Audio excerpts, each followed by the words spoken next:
Meus queridos irmãos, a paz do Senhor Jesus, mais uma vez, sejam bem-vindos à nossa programação.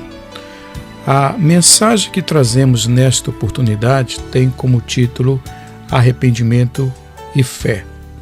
Então pegue a sua Bíblia e abra no Evangelho de Marcos, no capítulo 1 e versículos 14 e 15, para fazermos uma breve meditação a partir desses dois versículos, porque nós entendemos que, partindo de Samaria, chegou o Senhor Jesus na Galileia, onde durante ano e meio exerceu fecundo ministério. É muito significativo o modo como Jesus iniciou ali o seu ministério. Então leia comigo no Evangelho de Marcos, no capítulo 1 e versículos 14 e 15, que diz assim: Depois de João ter sido preso, foi Jesus para Galileia pregando o Evangelho de Deus, dizendo: O tempo está cumprido e o reino de Deus está próximo. Arrependei-vos e crede no Evangelho. Só até aí, dois versículos apenas, o 14 e o 15.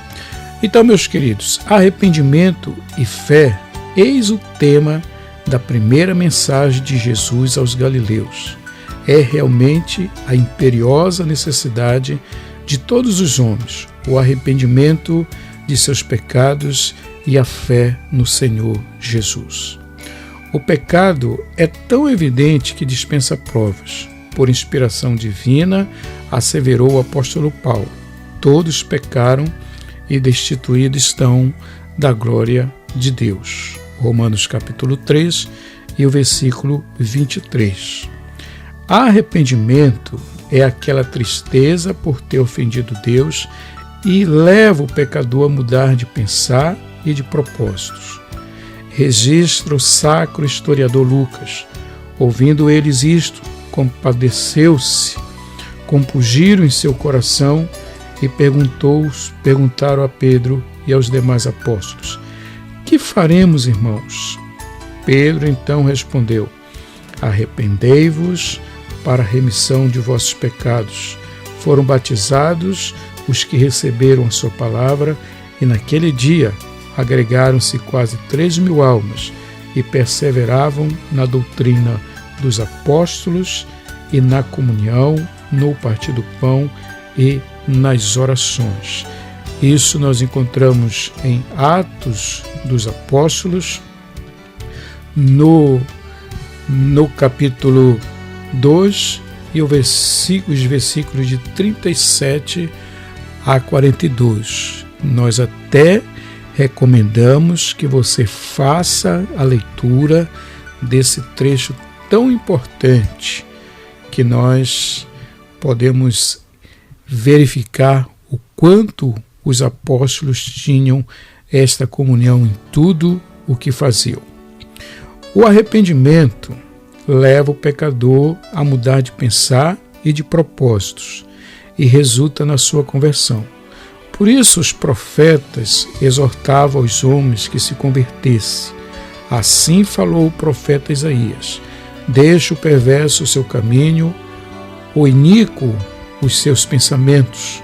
Converta-se ao Senhor, que se compadecerá dele, e volte-se para o nosso Deus, porque é grande em perdoar.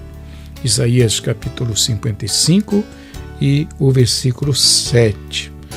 No nome do Senhor Deus exortou o profeta Ezequiel: Convertei-vos e desviai-vos de todas as vossas transgressões. Convertei-vos e vivei. Ezequiel capítulo 18 e versículos 30 ao 32. Na Bíblia, há dois notáveis exemplos de genuíno arrependimento. O primeiro encontra-se no Antigo Testamento. O rei Davi fez-se culpado de 2 crimes, adultério e homicídio. Sabedor do fato, foi ao palácio o profeta Natã e narrou ao rei o seguinte: veja o que Natã falou para o rei Davi. Havia numa cidade 2 homens, um rico e um pobre. Tinha o rico ovelhas e gado em grande número, mas o pobre não tinha coisa nenhuma, senão uma cordeirinha que comprara e criara, e que em sua casa crescera, junto com seus filhos. Comia do seu bocado e do seu copo bebia. Dormia nos seus braços e a tinha como filha. Vindo um viajante ao homem rico, não quis tomar das suas ovelhas e do gado para dar de comer ao viajante que viera a ele, mas tomou a cordeirinha do homem pobre e a preparou para o homem que lhe havia chegado. Então o furor de Davi se acendeu sobremaneira contra aquele homem, e disse a Natã: tão certo como vive o Senhor, o homem que fez isto deve ser morto, e pela cordeirinha restituirá 4 vezes, porque fez tal coisa e porque não se arrependeu, não se compadeceu.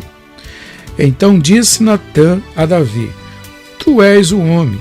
A Urias o heteu feriste a espada, e a sua mulher tomar-te por mulher.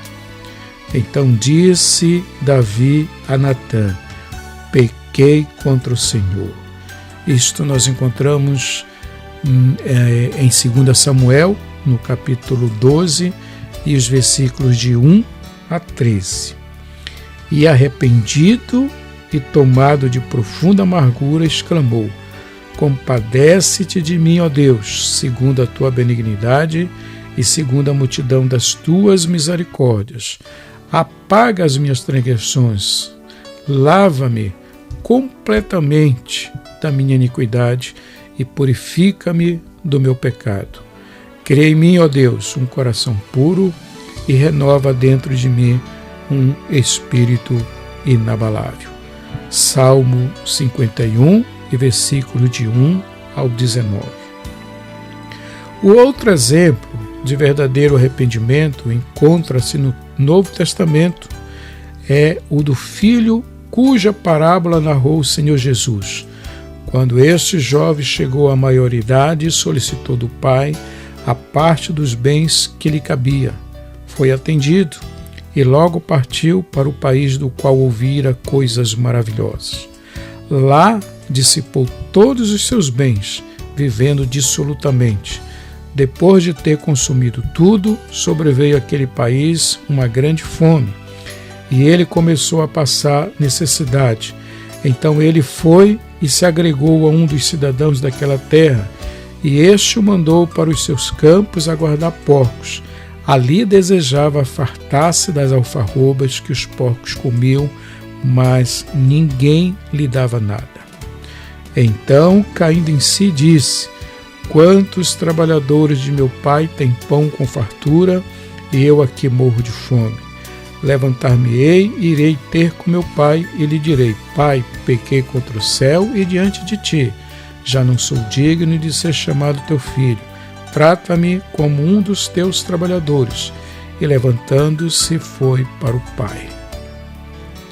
Isso nós encontramos em Lucas, no capítulo 15, versículos de 11 a 24. Então veja bem, arrependido do seu translocado gesto, voltou e confessou: pai, pequei contra o céu e diante de ti, já não sou digno de ser chamado teu filho. Esse foi o grande arrependimento que demonstrou este filho ao seu pai, diante do que ele havia feito contra o seu pai. O pai o interrompe, abraça-o e beija, e o recebe com grande festa. O Senhor Jesus contou esta parábola para ilustrar como são recebidos todos quantos abandonam a vida de pecados e se voltam para Deus. Seja você também, meu querido ouvinte, um exemplo como este jovem. Arrependa-se de seus pecados, creia em Cristo como seu único Salvador e será recebido na família divina. E isto não é maravilhoso? Então faça isso, pense nisso, creia no Senhor Jesus e, como diz a palavra, será salvo tu e a tua casa.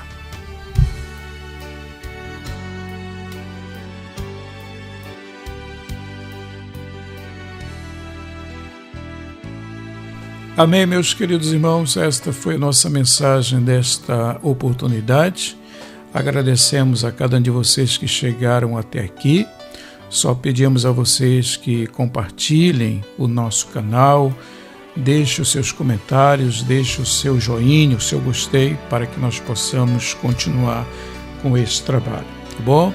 Então, sou muito grato a cada um de vocês que estiveram conosco, então esperamos vocês numa próxima oportunidade, se assim Deus nos permitir. Fiquem na paz do Senhor.